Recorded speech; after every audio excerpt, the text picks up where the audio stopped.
Hei, nimeni on Noam ja olen juutalainen rabbi Israelin kansasta. Juutalainen kuuluu Juudan heimoon, joka on yksi Israelin kansan heimoista. Puhutaan 7 universaalista laista, Noan 7 laista.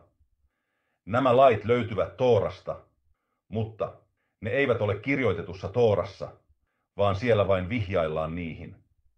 Näiden lakien selityksen voi löytää suullisesta Torahista. Suullinen Tora on siirtynyt sukupolvelta toiselle Mooses rabbin ajasta lähtien, joka sai Toran Jumalalta Siinain vuorella. Siinain vuorella Mooses sai kirjoitetun Toran ja suullisen Toran. Suullinen Tora selittää kirjoitettua Toraa ja myös 7 käskyä, jotka koskevat kaikkia ihmisiä, ja niitä kutsutaan myös Noan 7 laiksi. Noa oli mies, joka selviytyi veden paisumuksesta, jolloin Jumala oli vihainen ihmisille ja peitti maailman vedellä tuhoten kaiken, mikä elänyt maan päällä. Vain Noa, hänen perheensä ja eläimet, jotka hän toi arkkiin, eivät kuolleet. Noa rakensi arkin, tämän laivan, Jumalalta saamien ohjeiden mukaan. Kaikki ihmiset nauroivat Noalle vain siksi, että hän rakensi arkin, suuren laivan. Noa kertoi heille, että tulee suuri sade, vedenpaisumus, joka huuhtoo koko maailman. Koko tämä tarina löytyy Toorasta. Useimmat ihmiset maailmassa tuntevat tämän tarinan, mutta mitä monet ihmiset eivät tiedä, on se, että kun vedenpaisumus oli ohi ja sade loppui, Noa astui ulos yhdessä koko perheensä ja eläinten kanssa, jotka olivat arkissa. Ja Noa sai 7 lakia, käskyä Jumalalta, 7 lakia koko maailmalle. Ja koska kaikki, jotka ovat tänään maailmassa, ovat itse asiassa Noan jälkeläisiä, jotka jatkoivat ihmiskunnan olemassaoloa maailmassa, näitä lakeja kutsutaan Noan lasten 7 laiksi, ja ne kuuluvat koko maailmalle, eivät vain Israelin lapsille, juutalaisille. Israelin kansalla, juutalaisilla, on 613 lakia, käskyä, jotka velvoittavat meitä juutalaisia, mutta kaikkien maailman ihmisten on noudatettava Noan 7 lakia, jotka hän sai sen jälkeen, kun hän lähti luonnosta. Ja kuten sanoin, näitä lakeja ei selitetä kirjoitetussa Toorassa, ne selitetään. Tänään puhutussa Toorassa aiomme selittää nämä 7 tärkeää lakia, jotka meidän kaikkien tulee noudattaa ja hyväksyä ne itse, älä siksi, että niissä olisi paljon järkeä. Siksi Tora ohjaa tekemään näin. Koko Tora tulee Jumalalta. Jumala ohjaa meitä, mitä tehdä ja mitä ei tehdä. Tora on Jumalan sanoja. Tora opastaa meitä, mitä tehdä. Kuten sanoin, on suullinen Tora. Ja meidän on otettava nämä lait itsellemme, koska ne tulevat Torasta, ja itse asiassa ne tulevat Jumalalta. Noa, hyväksy nämä lait. Haluan selittää. Noan 7 lakia, ja miten ne tuovat rauhaa maailmaan, miten ne parantavat suhteita valtioiden ja kansojen välillä, sekä suhteita eri kansojen sisällä. Tämä on vastaus, jonka Toora antaa maailman rauhalle. Jos haluamme, että on olemassa tällainen rauha, maailman rauha voi tapahtua vain, jos kuuntelemme Jumalan sanoja. Jumalan sanat on kirjoitettu Tooraan. Ja nämä 7 lakia ovat lakeja, joita jokaisen kansan ja valtion on noudatettava ja otettava itselleen. Valtio, joka noudattaa näitä lakeja, tulee olemaan vahva valtio. Ja tämä on lupaus Jumalalta. Tällaisessa valtiossa on todellista rauhaa. Tällainen valtio saa kaikki siunaukset Jumalalta.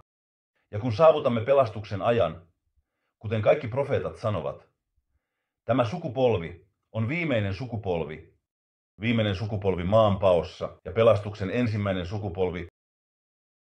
Kaikki, jotka ottavat itselleen nämä 7 lakia, koska ne tulevat Toorasta ja Jumalalta, Jumala antoi ne koko maailmalle, ei vain yhdelle kansalle. Tämä on kirjoitettu Toorassa, ja jokaisella, joka noudattaa näitä lakeja, on osa pelastuksessa, täydellisessä pelastuksessa. Pelastus tulee hyvin, hyvin pian. Tänään haluan selittää hieman näistä 7 laista suuren Jumalan avulla. Ensimmäinen laki. Ei saa palvoa epäjumalia. Me uskomme vain yhteen Jumalaan. Hän on yksi, eikä ole toista. Mutta mitä se oikeastaan tarkoittaa? Meidän ei saa piirtää Jumalaa, emmekä saa selittää häntä millään tavalla. Jumalalla ei ole muotoa, hänellä ei ole kehoa. Jumala on jotain, mitä ihmiset eivät voi ymmärtää hänen suuruuttaan. Jos joku kumartaa patsasta tai uskoo, että on ihminen, joka on Jumala, tämä on kielletty. Tänään on ihmisiä, jotka uskovat rahan voimaan, omaan voimaansa, ja myös rahan ja vallan tavoittelu on Jumalaa vastaan. On ihmisiä, jotka jahtaavat himojaan, kuten syömistä, juomista, seksuaalisuutta, kunnioitusta ja monia muita asioita. Uskomme, että on vain yksi Jumala ja että me olemme hänen palvelijoitaan, emmekä minkään muun. Voimme uskoa Jumalaan, mutta emme oikeastaan tiedä, mitä hän ajattelee tai tietää, ja meidän täytyy olla yksinkertaisia Jumalan kanssa. Ja se johtuu siitä, että ymmärryksemme häntä kohtaan on rajallista. Voimme katsoa maailmaa ja nähdä kaikki ihanat asiat, joita Jumala on tehnyt ja tekee, mutta emme oikeasti ymmärrä. Jumala oli ennen kaikkea mikä on luotu, ja hän on myös sen jälkeen. Jumala tulee olemaan ikuisesti. Ymmärrämme, että Jumala antaa elannon maailmalle, antaa elämää koko maailmalle. Jumala valvoo koko maailmaa, mutta me, ihmiset, emme voi oikeasti ymmärtää Jumalaa. Tooran kirja opettaa meitä, miten maailman lakeja tulee noudattaa. Tooran kirja varoittaa meitä myös siitä, ettemme saa palvoa epäjumalia, emmekä saa tehdä kuvia, emmekä kumartaa mitään muuta kuin Jumalaa. Joten tämä oli Nooan ensimmäinen laki, ja jokainen, joka pitää siitä kiinni, saa siunauksen. Nooan toinen laki. Jumalaa ja hänen nimeään ei saa kirota. Se on pyhyyden häpäisy. Meidän täytyy vain ylistää Jumalaa. Mutta mitä se tarkoittaa? Mitä se tarkoittaa kirota? On olemassa yksinkertainen tapa, jonka jokainen ymmärtää, että kiroaminen on kielletty, mutta joskus elämässämme etsimme jotakuta, jota voisimme syyttää asioista, jotka tapahtuvat meille. Olemme vihaisia asioista, jotka ovat tapahtuneet meille. Meidän on ymmärrettävä, että kaikki mitä Jumala tekee on hyvää. Meidän on vahvistettava uskoamme siihen, että kaikki mitä Jumala tekee on syynsä ja seurauksensa. Tämä tarkoittaa, että jokaisella tapahtumalla on oma tarkoituksensa, vaikka se ei olisi heti ilmeinen. Esimerkiksi kun kohtaamme haasteita tai vaikeuksia, meidän on muistettava, että ne voivat olla osa suurempaa suunnitelmaa. Jumalan teot eivät, ja että Jumala johtaa maailmaa armollisesti, jotta lopulta me kaikki olisimme korjattuja ja hyviä. Toinen asia toisen lain kohdalla on, että meidän ei tule kirota ihmisiä Jumalan nimessä. Emme saa käyttää hänen nimeään siihen. 3. laki. On kiellettyä murhata ja on kunnioitettava toisten elämää. Vaikka hän olisi toisesta maasta tai eri heimosta, näemme, että on ihmisiä, jotka tappavat, ja se on Jumalan silmissä erittäin paha asia. Toora, joka on pyhä kirja, käskee meitä olemaan varovaisia ja riistämättä toisen ihmisen kallisarvoista elämää. Tämä tärkeä laki on myös käskyjen kirjassa, joka on kirjoitettu niin, että me jokainen voi ymmärtää sen ilman paljon selitystä tai tulkintaa. Laki, joka on kirjoitettu Toorassa.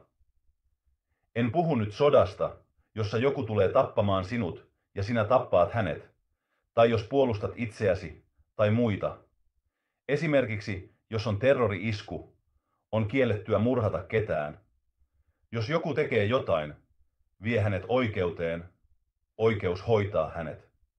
Älä päätä, että olet tuomari, ja ota toisen elämän. Myös itsensä tappaminen on kiellettyä. Kelläkään ei ole oikeutta ottaa toisen elämää. Ei edes omaansa. Älkää vahingoittako muita, älkääkä vahingoittako itseänne. 4. laki täällä. Kielletyt suhteet. Jokaisen ihmisen tulisi kunnioittaa avioliittoa, rakastaa miestä ja miesvaimoa. Avioliitto on pyhä asia. Sukupuoliyhteyttä avioliiton ulkopuolella on kielletty.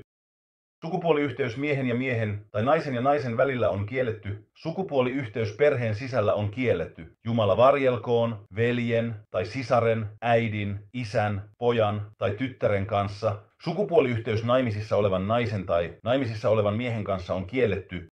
Sukupuoliyhteyttä eläinten kanssa on kielletty. Kaikki nämä asiat ovat asioita, joita Toora ei salli. Meidän on kunnioitettava Tooraa. Toora selittää meille, että oikea suhde naisen ja miehen välillä on avioliitossa. Tämä on oikea järjestelmä. Voitte nähdä itse, että kansat ja valtiot, jotka eivät kunnioita näitä lakeja, menettävät kaikki siunaukset, joita heillä on. Heillä on sotia ja paljon ongelmia. Ja nämä ongelmat syntyvät, koska näitä lakeja ei noudateta.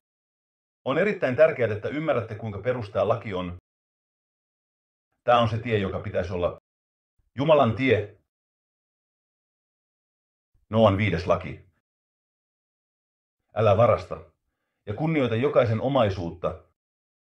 Jos jokin kuuluu meille, voimme antaa sen toiselle, voimme myydä sen ja tehdä sillä mitä haluamme. Koska se kuuluu meille, emme voi ottaa mitään keneltäkään, ilman hänen lupansa. Tällaista kutsutaan varkaudeksi. Toora käskee meitä olemaan varastamatta. Tässä laissa on paljon järkeä meille ihmisille. Tämä laki esiintyy myös 10 käskyssä. Mutta me noudatamme tätä lakia, koska se on laki, jonka Jumala antoi meille Toorassa, eikä meidän saa ottaa asioita, jotka eivät kuulu meille. Se voi olla myös jotain todella pientä, jota ajattelemme, ettei sillä ole mitään merkitystä. Jotain, jota joku ei ole käyttänyt pitkään aikaan, ja sanotaan, että varmasti hekin suostuvat antamaan meidän käyttää sitä jopa lyijykynä. Meidän on oltava herkkiä muiden omaisuudelle, pyydettävä lupa käyttää heidän asioitaan, eikä varastettava mitään keneltäkään. 6. laki. Kunnioita kaikkia olentoja, jotka Jumala on luonut. Eläintä ei saa syödä ilman, että se on tapettu. Mitä se tarkoittaa? Meidän ei saa syödä eläintä. Kun se on elossa, ei ole sallittua repiä elävän olennon raajaa ja syödä sitä sen kehosta. Jumala on antanut meille luvan tappaa eläimiä ja syödä niitä. Jumala antoi meille luvan syödä eläimiä vedenpaisumuksen jälkeen. Ennen vedenpaisumusta, ennen suurta sadetta, ihmisten ei ollut sallittua syödä eläimiä, ja kaikki olivat kasvissyöjiä. Tooran mukaan on tapa tappaa eläin. Ennen kuin syöt sen, jos olet Israelin kansasta, sinun on noudatettava tätä tapaa. Mutta jos et ole Israelin kansasta, sinun on vain tapettava eläin ennen kuin syöt sen. Lisäasia, sinun ei saa keittää eläintä, jos se on vielä elossa. Jos se ei ole kuollut täysin ennen keittämistä, sinun ei saa olla julma ja syödä sitä. 7. laki. Lainsäädäntö. Jokaisella kansalla, valtiolla tai heimolla on oltava lainsäädäntö. Jumala sanoo, että jokaisen kansan on luotava oma lakijärjestelmänsä, jotta se voi elää. Ilman selkeitä lakeja maailmassa on paljon rikollisuutta, paljon sotia, paljon surua ja paljon murhetta. Ja jokainen saa tehdä mitä haluaa. Jokaisessa valtiossa on oltava lakijärjestelmä. Lakijärjestelmän on oltava hyvä, oikeudenmukainen ja suojeltava ihmisiä. Ja ihmisten on pakko noudattaa lakia. Tämä on toinen Noan 7 laista, joka meidän on noudatettava. Jos haluamme saada todellista rauhaa maailmassa, meidän on kuunneltava, mitä Jumala sanoo meille, että meidän on kohdeltava toisiamme hyvin.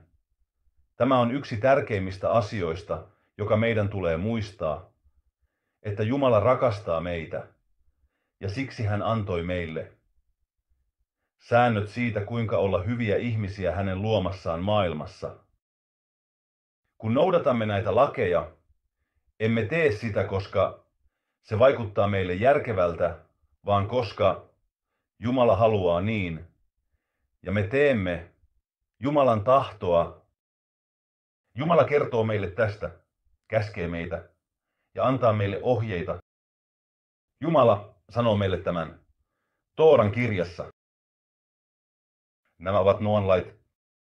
Jokaisen ihmisen maailmassa on pakko noudattaa näitä lakeja. Tooran mukaan nämä ovat lait, jotka Noa sai Jumalalta sen jälkeen, kun hän astui ulos suuresta aluksesta, jota hebreaksi kutsutaan arkiksi. Noan arkiksi. Siellä Noa pelasti koko perheensä. Ja näin ihmiskunta jatkoi elämäänsä. Suuri sade, tulva, tuhosi kaiken elävän maan päällä ennen sitä. Vain Noa, hänen perheensä ja hänen kanssaan olleet eläimet selviytyivät. 7 lakia, joita koko ihmiskunnan on noudatettava. Noa sai nämä Jumalalta, ja jokaisen miehen ja naisen maailmassa on pakko noudattaa niitä, ei ole väliä mistä he ovat. Haluatteko todellista rauhaa maailmassa? Haluatteko todellista rauhaa keskenänne, ystävillenne, todellista rauhaa naapureidenne kanssa, toisen maan kanssa? Aloita näiden sääntöjen noudattaminen. Jumala haluaa vain hyvää meille kaikille. Kiitos paljon ja hei!